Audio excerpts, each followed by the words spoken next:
Thank you for joining me on UCSD Guestbook. Tonight it is my pleasure to welcome Larry Squire. Larry is a scientist at the Veterans Administration Hospital here at UCSD and professor in the departments of psychiatry, neurosciences, and psychology. Welcome, Larry. Thank you. Larry is the grand master of human memory. Larry has written, "Memory is the glue that binds together our mental life. Memory is at the center of our identity and provides the scaffolding that holds our personal history and makes it possible to change throughout life." Larry, your work has dramatically advanced what we know about human memory and also the ways in which we now study and approach human memory. Larry's insights and breakthroughs have illuminated many of the mysteries of human memory. I'd like to begin by asking you about the distinction, which is one of your important early contributions, Larry, distinguishing between declarative memory on the one hand and non-declarative, what used to be called procedural memory on the other hand. What is the distinction here? Well, not too long ago, we all thought that memory was of one piece, that memory is a single faculty of the mind, and that fits our intuitions in a sense. The declarative memory really is referring to the kind of memory that we ordinarily mean as memory in everyday language. It refers to our conscious ability, conscious recollections of recent events. Recalling facts. Remembering facts, remembering events, and so on. But what really was uncovered is the whole collection of what are really unconscious memory abilities that include things like skills and habits. Motor skills, probably the easiest example to understand. Simple kinds of conditioning, Pavlovian conditioning.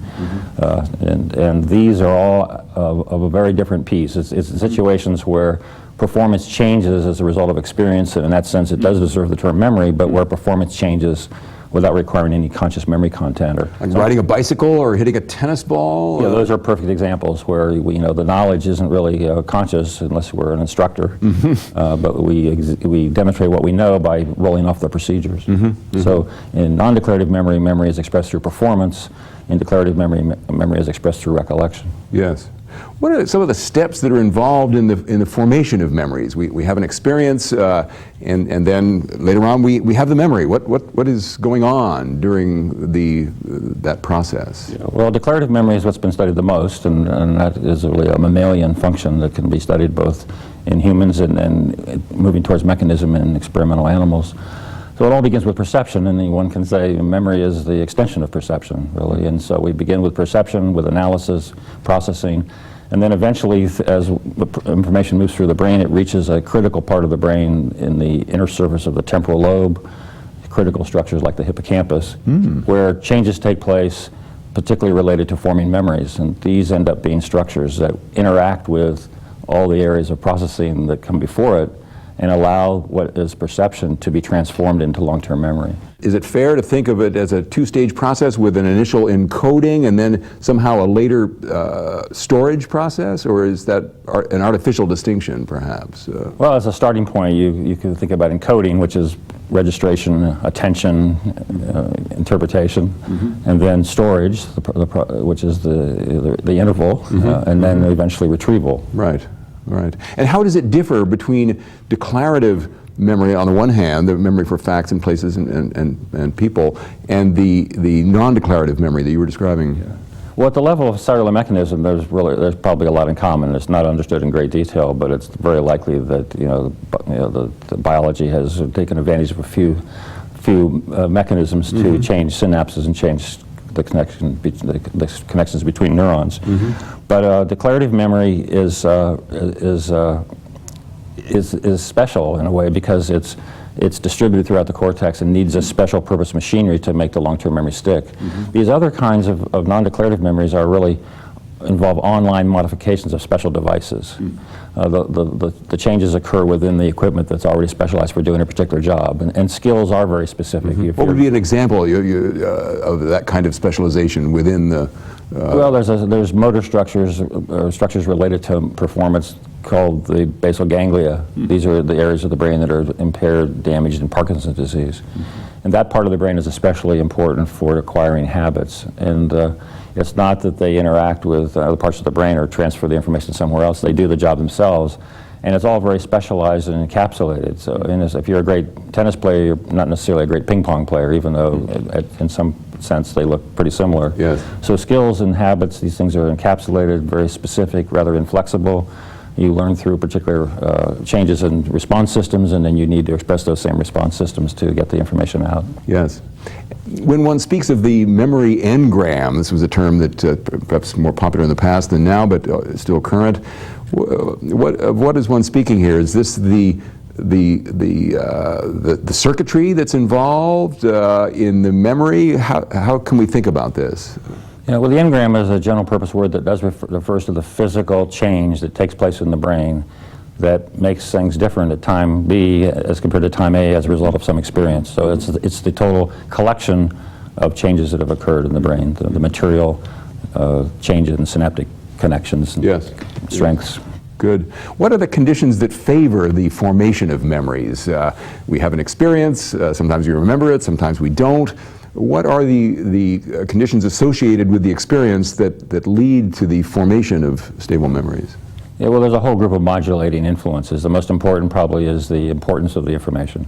How much we need to attend to it. Emotional information is remembered a lot better than trivial information. There's mechanisms in the brain that assure that there's modulatory influences that converge on the hippocampus and these structures, so that long-term memories are made better if things are emotional. And of course, all of the analysis is done at the beginning. There has to be sort of the motivational set to remember. You have to be intending to learn. Yes. There has to be the focus, the attention, and then there's other factors like rehearsal and relating what you learn to what you already know. All the things that our grandmothers told us that we should do in order to remember better. It's nice to know that grandmother had it right. The situation often arises that we meet or hear about someone who has an absolutely astounding memory. People sometimes talk about individuals with photographic memories. And I wanted to know if, at this point in the study of human memory, if genetic factors have perhaps been identified that contribute to these differences. No, there really haven't been genetic factors, but really it's a little misunderstood, and really the term photographic memory is probably really a misunderstanding. I mean, we can talk about people having excellent memories, but there's no special category of a photographic kind of ability. And then really, when we talk about excellent memories, when I really break it down, we're not actually talking about memory so much as the domain in which people are good at remembering. It's all about expertise. I mean, it's just like the story of the tennis player who's interviewed after the match, and he says, here's what I was doing when it was 3-2 and I was up 1 point. He remembers the entire set in great detail, but that's because he's done it all before. He has all this pattern analyzing equipment for doing exactly that job. So you would never in the end say, well, he has a fabulous memory. You would just say he's an expert within a particular domain, and because of that expertise, it's trivial for him to demonstrate a fabulous memory within that particular domain, and usually that's what it is about. In any case, in general, it's all about encoding. It's like the people who say, well, I just don't remember people's names. Well, if you unpack that, it's because at the time of introduction, they were taking in the face or they were doing something else. But if they repeat the name back at the time of encoding, then they have a much better chance of remembering a person's name. Perhaps related to this is that memory retrieval is often, frankly, a kind of sloppy process. One remembers bits and fragments. How is this happening? How do we think about this? Yeah, well, memory is not, there's no memory center in the brain, and when we retrieve, we're not playing back a tape. And what we're always doing is reconstructing from elements. And memory is a very fragile ability. It's very subject, declarative memory we're really talking about here. Declarative memory is fragile, it's subject to distortion, to dissociations between our accuracy and recall versus our confidence in how accurate we are. And so what is happening is there's a lot of forgetting that goes on. We forget some of the elements and not others, and then we have basically pieces. And those pieces are being reconstructed into a story that sounds plausible, and so it's very easy to confuse. We confuse things that happen to us with things that happened to somebody else because we vividly imagined it when we heard the story. We can be mixed up. We sometimes are people who confuse whether something happened to them or whether they only dreamed about it. So you have this, and it's all because of the way the brain works. The same areas that are important for visual and imagination are the same areas that are storing visual memories. So there's this natural confusion in terms of the source of where this material came from. And one, I guess, often then just constructs memories de novo out of these pieces that That's right. one pulls So together. it's very constructive and reconstructive, Yes. and in that way, very subject to distortion. Yeah. Larry, you've been a pioneer in studying patients with lesions that dramatically affect their memory, often producing rather profound amnesia, forgetting. Tell us a little bit about how these memory disorders and your studies of them have told us about the structure of memory. Well, these are the neurological amnesias where there is, because of injury or disease, there's been damage to these particular structures in the brain that are important for forming long-term memories. And just as in many areas of biology, we learn by studying errors about the organizational normal function, so it is by studying patients like this, we can learn about the organization of normal memory. And what these patients have told us is about the distinction between declarative and non-declarative memory, because the patients have impaired declarative memory, but they are intact in all of these forms of non-conscious memory. They have good memory of their remote past. That's telling us that these are not repositories of memory, but these are structures that have an important role in forming new memories. These patients have intact immediate memory. They can handle a telephone number, handle a conversation. That's telling us that there's a difference between short-term immediate processing of information versus the ability to reach back in the past and get it from before. So these structures have a very particular function in forming new long-term memories. The patient HM, these patients often identified by the initials for their first and last name, is a celebrated case study and point, and you've analyzed this patient in great detail. What are some of the lessons learned from studies of HM and other patients with similar kinds of lesions? Yeah, I mean, one does really try to collect more than one, because there's always idiosyncrasies and peculiarities about individual patients. But so what one learns is by the collection of a number of cases, and one indeed learns that these patients have, first of all, a very selective memory impairment. That is, perhaps the most fundamental lesson is that memory can be affected out of proportion to any other cognitive impairment. That's telling us already that memory is to some extent a distinct cerebral function that operates to some extent independently of background intellectual ability. That's probably the fundamental lesson. And then, of course, because as we learn about anatomy and as the possibility of neuroimaging has become available, we've learned a lot about exactly which are the structures that are important for these functions. Well, we'll take a short break here. Please stay with us. We'll be right back.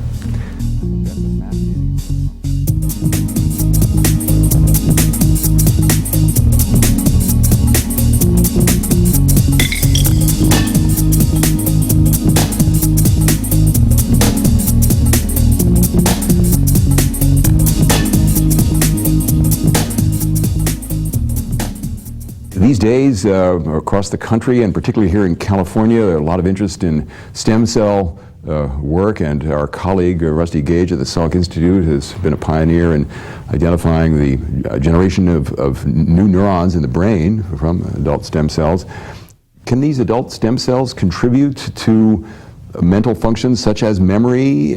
Is that a possibility for us, or is the alternative, a strengthening of existing synaptic connections, a more probable basis for? Yeah, that's still being unraveled, actually. And in fact, as we're speaking, we're involved in collaborative experiments with Rusty Gage's lab in order to look at animals who have a very selective block of neurogenesis. The problem has been before is that there hasn't been a good way to manipulate it without doing a lot of extra things. But once you have animals who have specifically blocked neurogenesis, you can ask that question.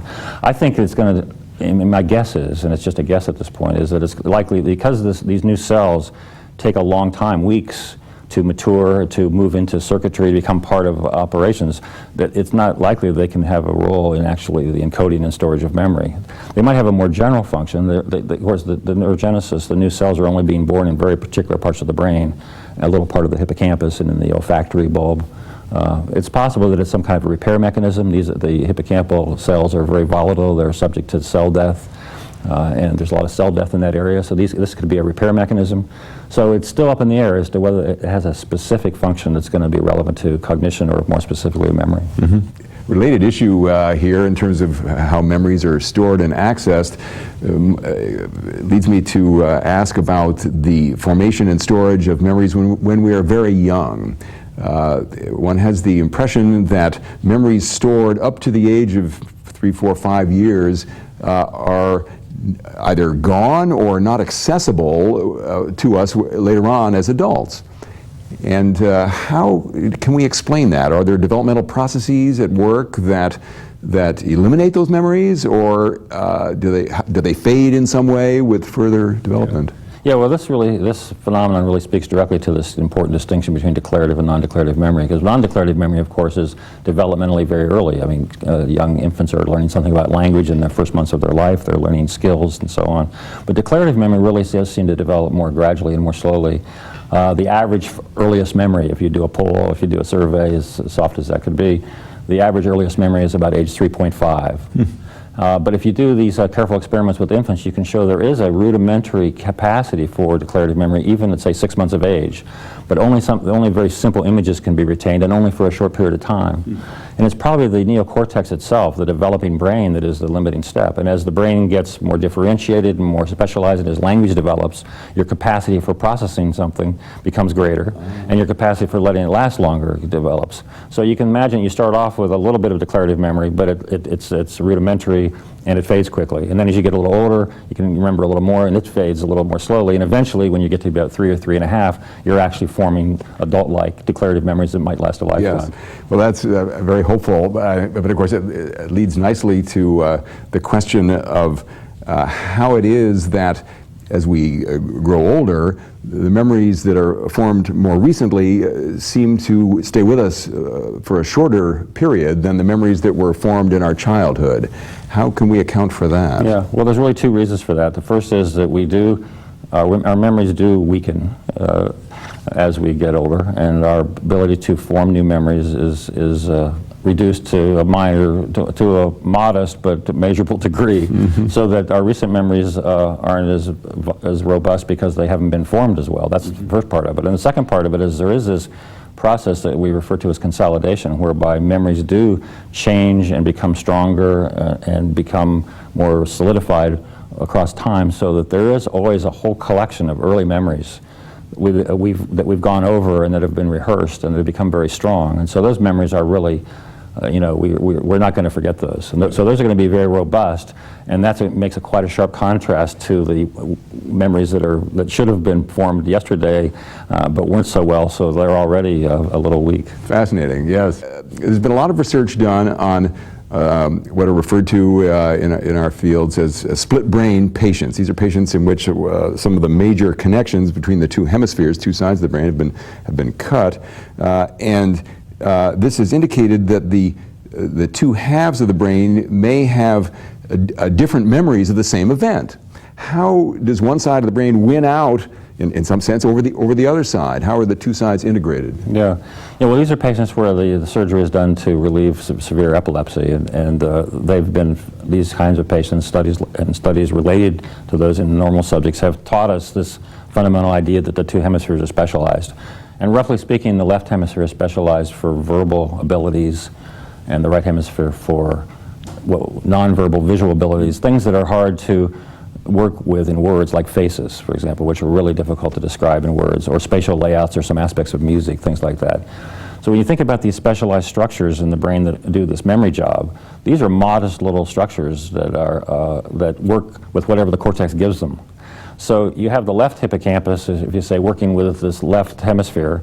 So the left hippocampus is important for forming verbal memories, and the right hippocampus is important for forming nonverbal memories.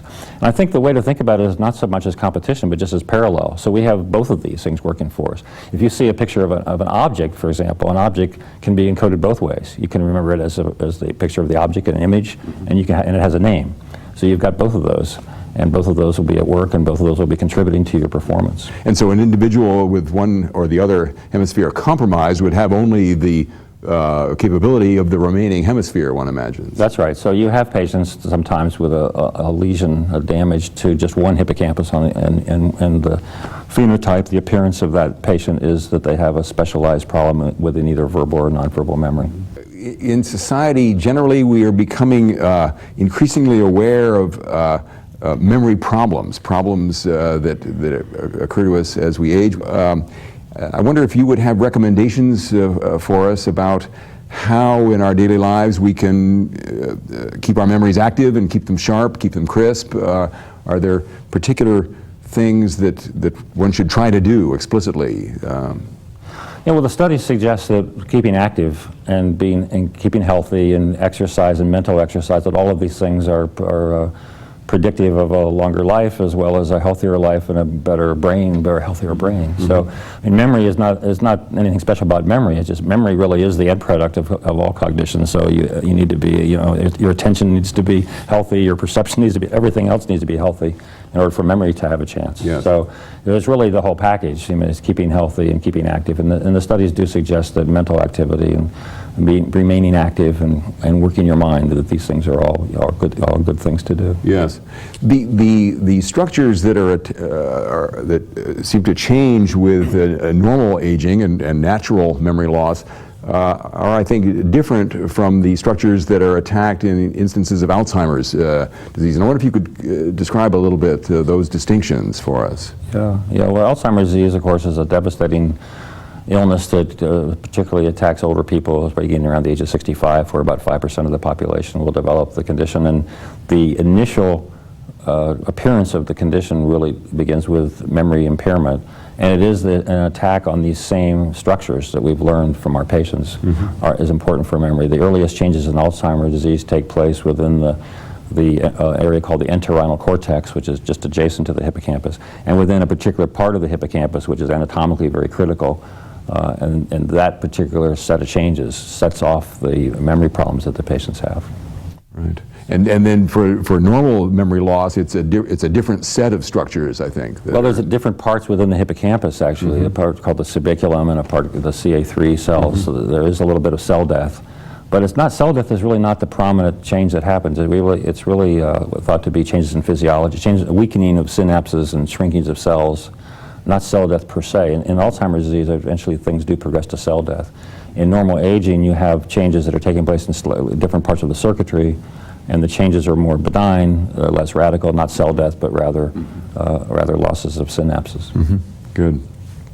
Well, what first brought you into research, Larry? You've been working on memory for decades now. What got you started in this endeavor? What drew you to this work? I think probably just, in the beginning, just curiosity.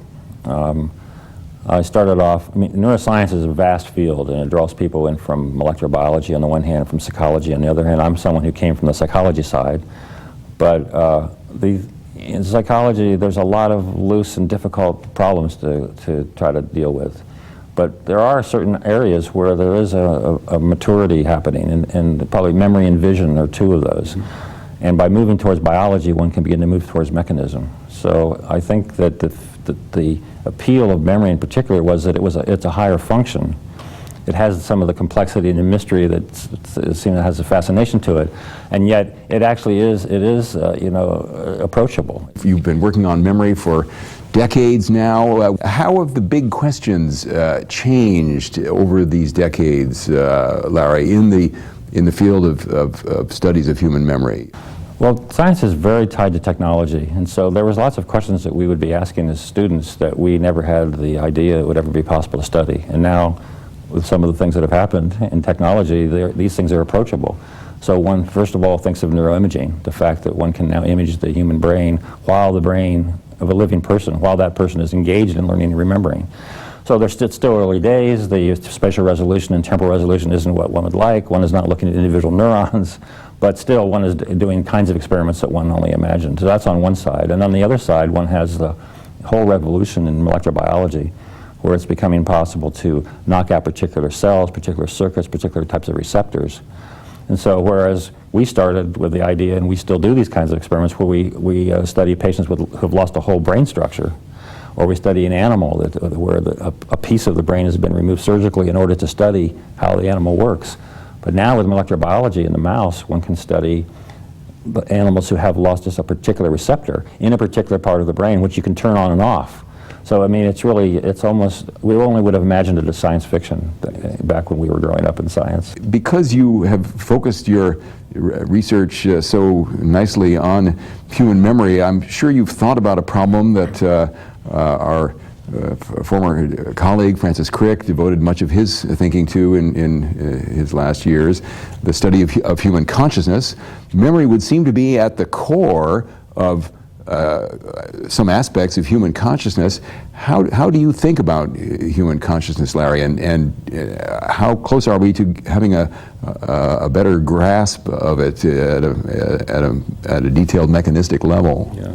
I think we're a long way away from it. I mean, Francis is another scientific hero of mine, and he took on a problem that was extremely difficult, and he worked on the problem with tremendous carefulness. I mean, he was always cautious about what he thought he had been able to discover about it.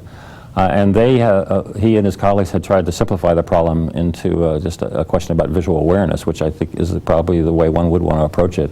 So one can see, perhaps in a few decades, an answer to that part of the question. That is, what are the correlates? What actually does it take in terms of neural activity and communication to produce an experiential qualia, an experience of consciousness? But some larger questions like, why? What is it about just that particular configuration that does it? Some of the questions, they seem much less approachable to me, and it's hard to see one's way to what an answer would be. But I think Francis had it exactly right. You try to simplify, and you start off with the more approachable part of the problem, and then you see where you can get to and what will come after that. Yes, yes. If you were to imagine that there is an almighty, and one would say omniscient deity who could answer any question that you would like to ask, what would that question be? Yeah. Well, I think it would have to depend on whether I was going to be given a yes-no answer or whether I would have a chance for a long tutorial. But if it's a yes or no question, I would probably say something like, are we on the right track? Or I would say, we've been getting a lot of criticisms lately about our work, and a lot of people are beginning to, to question some of the ideas. Are they right?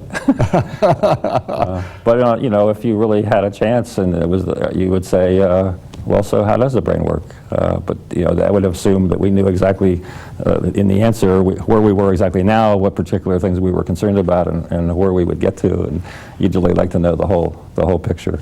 Well, I hope that this deity would be forthcoming and discursive, and that one would have a very rich conversation on that topic. Thank you very much for joining me, Larry, and thank you for joining us on UCSD Guestbook.